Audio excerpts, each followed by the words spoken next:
am not a business leader. I don't think you want to hear any numbers or figures from me.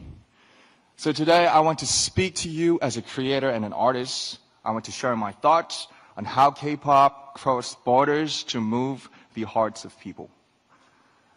It's not something we can really calculate or measure.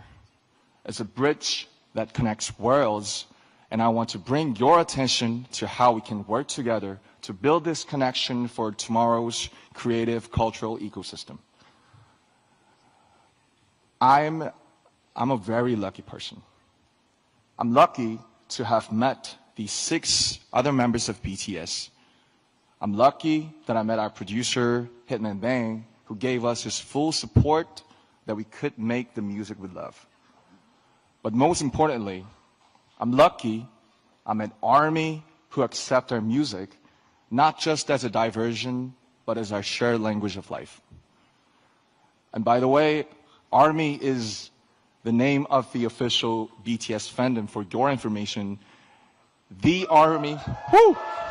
Shout out to ARMY all over the world.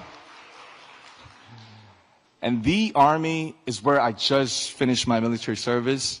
I was there for 18 months. I just wanted to make sure. So, ARMY support and passion crossed all borders and opened up like brand new path for me. They gave me a voice that was heard at the Billboard Music Awards, at the Grammys, at the United Nations, and even at the White House, at such historic and symbolic events like right here at the APAC. BTS first started to go outside Korea about 10 years ago. And back then, we didn't dream of what we see today. Nothing was like this. Did you ever turn on your TV or radio and hear a song that's not in your language or in English? Probably not very often, right? I felt how hard it is to ever hear a Korean song in an English-speaking country. I saw how high a cultural barrier could be. At that time, the music of BTS was quickly called non-English foreign culture.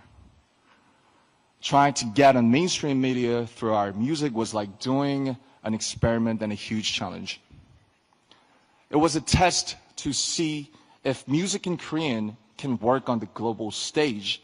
We tried to get on TV to show the world our music, but the doors were closed and would not move. But, as you know, we couldn't just sit around and wait.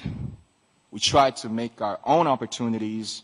We danced in the streets. We handed out flyers to free shows. But there was something even more difficult than those. When we said we are artists from Korea, they didn't ask us about our music. They asked, are you from North Korea or South Korea? Where on earth is Korea? So we had to explain where Korea was before we could even talk about our music. And that was the reality.